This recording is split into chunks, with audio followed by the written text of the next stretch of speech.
My name's Megz Reynolds and I'm a grain farmer in southwest Saskatchewan. Before farming, I lived and grew up in a big city, Calgary, Alberta. So when I came out to the farm, pretty much the only things I knew about grain farming was that at some point everything's going to break down. So the reason that I got into sharing my farm story is I wanted to talk about what we're doing and why we're doing it and when we're doing it, because I didn't know any of those things before I came out to the farm. And I think it's a really important piece and a powerful piece to have an understanding and a knowledge of not only where our food comes from, but what goes into growing it as well.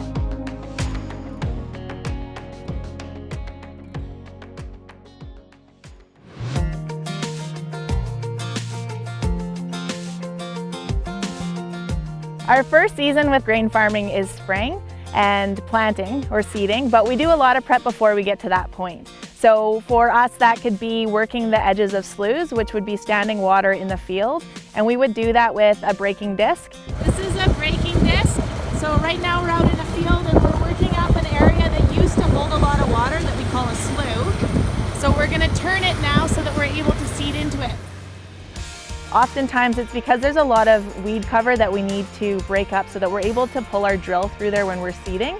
Another thing we like to do in the spring is harrow. It can also be done in the fall. And what we're trying to do with a harrow is evenly distribute the plant material that was coming out of the back of the combine the year before across the field.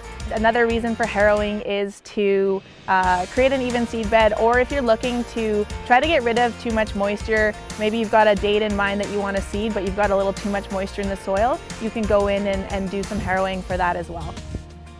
The other thing that we are usually doing in spring before we get into seeding is we are getting our equipment out, we're going through all our equipment. This is usually when we'll do all of our oil changes and change our filters and stuff, and possibly if there's anything broken from last year, we might have to address that. Hopefully there are no breakdowns or problems.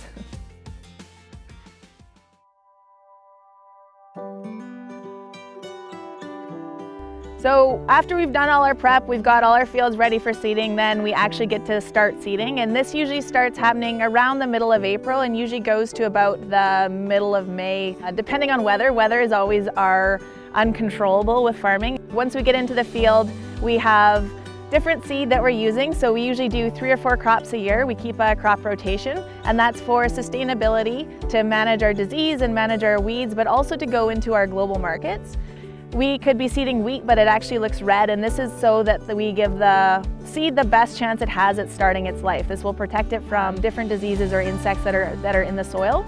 And so we get our seed treated, we get our fertilizer. So with fertilizer, we're soil testing, usually the year before, to see what is already in our soil and to come up with a recipe, if you will, as what we're going to need to seed that crop. We'll say we're seeding wheat and we want it to yield this, so what recipe of ingredients do we need to feed it so that we can come up with that potential? We'll need to have both the seed and the fertilizer into the tank that we pull behind the drill.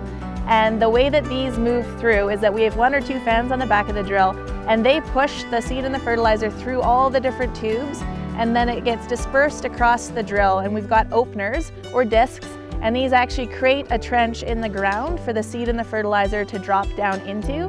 And then there are packers that roll behind those and tuck the seeds in, if you will. We've got a lot of electronics going on inside our cab. We're working with auto steer, we're working with blockage monitors to make sure our seed's flowing through the machine properly so that it's all seeding. All of these things, they're all electronic, they've all got monitors. Usually we've got camera setups as well. So that's kind of what needs to go into the drill to get it ready and to be seeding. So often you'll see semis in fields or other trucks and people that are responsible for keeping whoever's running the drill, making sure that drill is able to keep running. You know, as long as the weather's good, we try to be getting in as many acres as possible in a day. We're almost done. Yeah, we're getting close.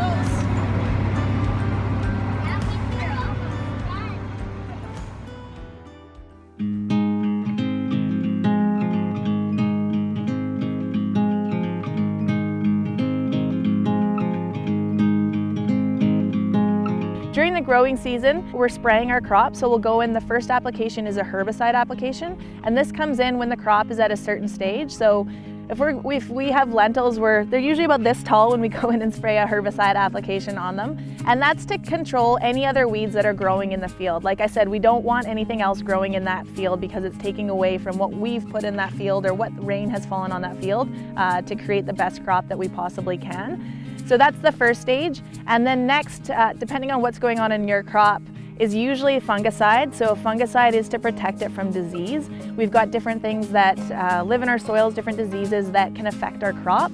And using a fungicide application is kind of like vaccinating, basically. So you can vaccinate the crop before the crop is exposed to that to try to keep it from getting sick. So we'll go in and we'll do a fungicide application. What you're seeing on this map is the sprayer talking to this app, and it's telling us how many acres have been done in the field. It's also saying the rate that the herbicide was applied at, and then where it's orange is where we have already sprayed. What tends to happen after that is if you need to spray again, it's usually going to be insecticide. So sometimes we have grasshoppers or crickets that we need to control. In canola, you'll see different kinds of more worms and stuff like that that get into canola that are issues that we try to control. And then sometimes before harvest, depending on the crop, we do what we call desiccating. So that is going in and spraying the crop, and that helps it ripen basically. So it speeds the ripening process to allow that crop to dry down to the point where we're able to go in there with a combine.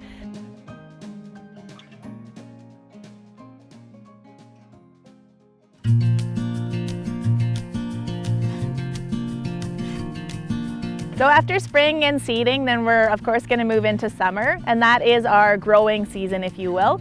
So we're usually looking kind of middle of May, end of May to beginning of August is our optimal growing season for most of our crops. And throughout we want timely rain, and we want that rain to come lightly and to fall for a longer period than to have a bunch of rain that comes all at once, because our crop isn't really able to utilize it when it comes that fast. So we can get by with fairly little rain as long as it comes at the times that we need it.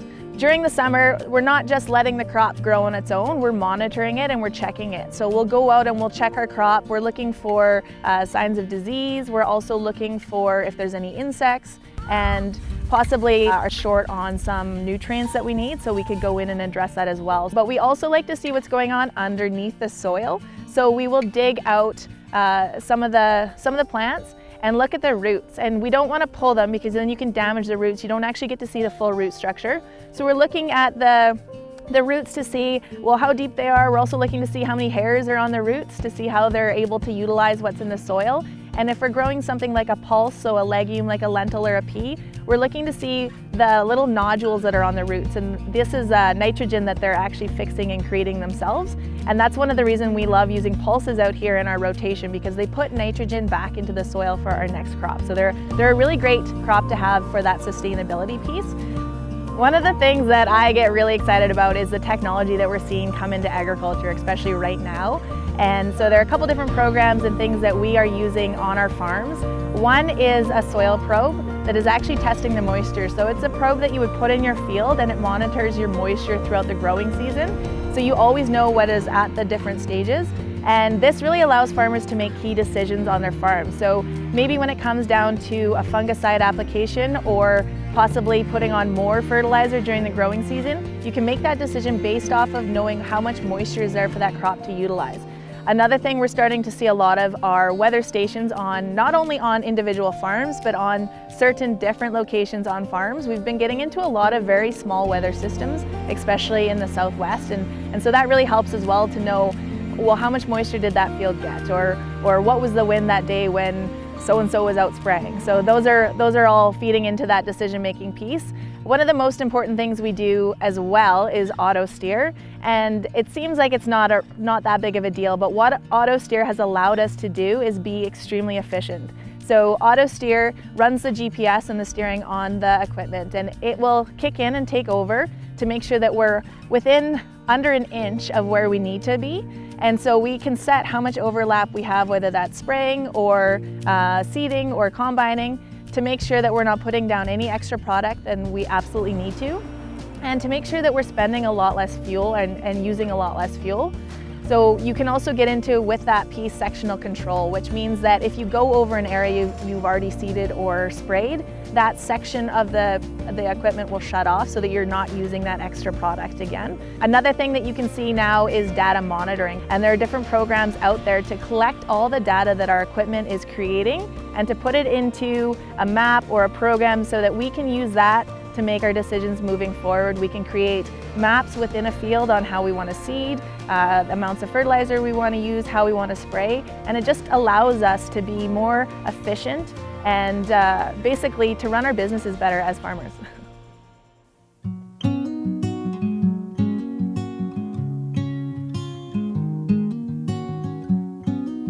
So after summer, of course, we have fall, and for us in the Southwest, it usually starts around end of July. That's when you start seeing the desiccating or trying to help that crop grow down. You might see some swathing go on for different crops. At this point, like I said, we've already gotten our equipment ready, hopefully. So you can see swathers being used. Those are equipment that will cut the crop and then windrow it, so it creates a big, nice row of that crop.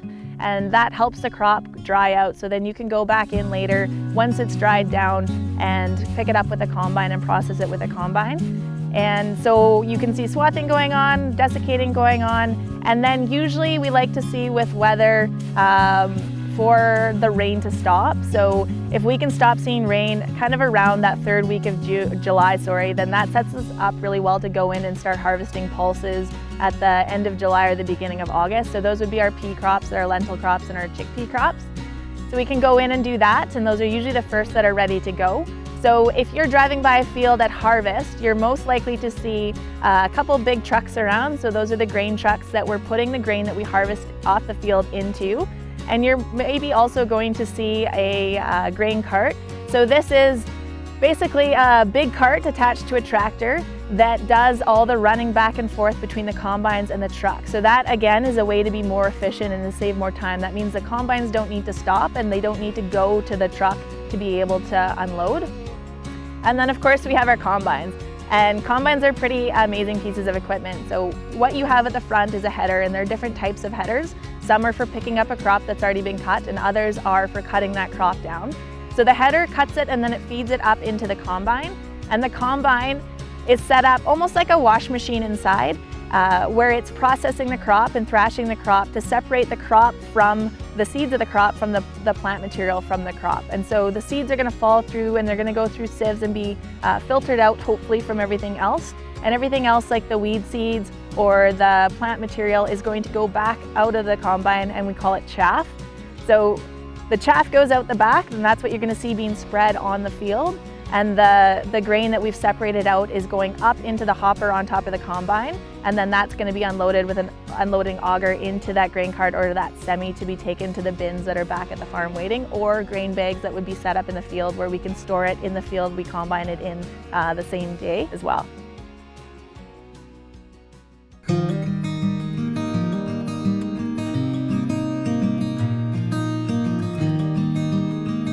So when we're all done harvest, we move into later fall or winter, and this is when we try to get up or catch up with all the projects that we also have going on the farm. But it's usually also when we're dealing with that grain. So if you had to take that grain off before it was that optimal moisture that you wanted it to be at, you might have to put it through a grain dryer on your farm to be able to safely store it, because if there's too much moisture, what you can have happen is you can have heating of that grain and the grain can go moldy or can go bad.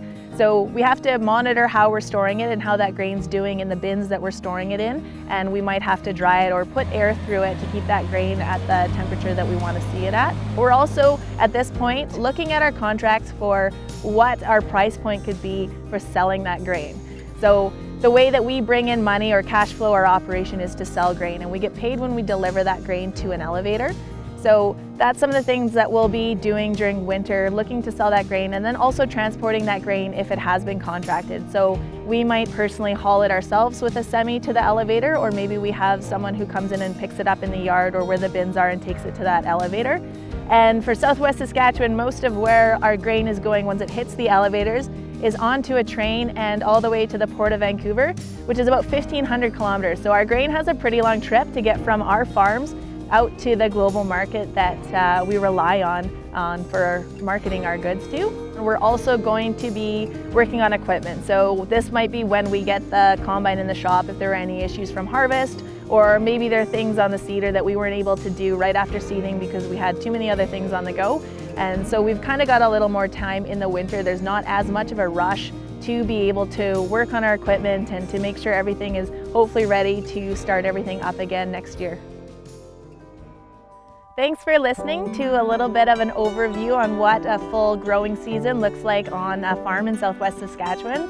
If you are ever looking to learn more, or if you have any questions, there are so many farmers out there on social media, or you might run into them in the grocery store, and most of them want to have a conversation about how your food is grown and how it's raised and what we're doing on our operation. So please always reach out to a farmer, and I hope you enjoyed.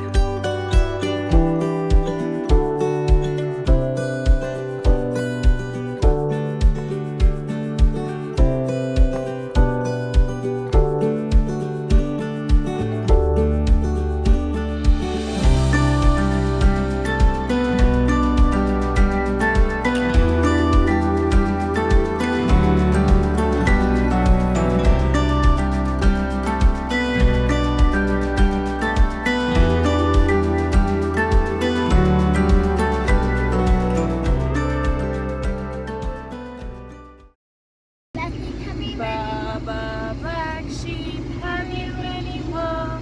Yes sir, 3 bags full. I remember it all very well, looking back it was the summer I turned 18.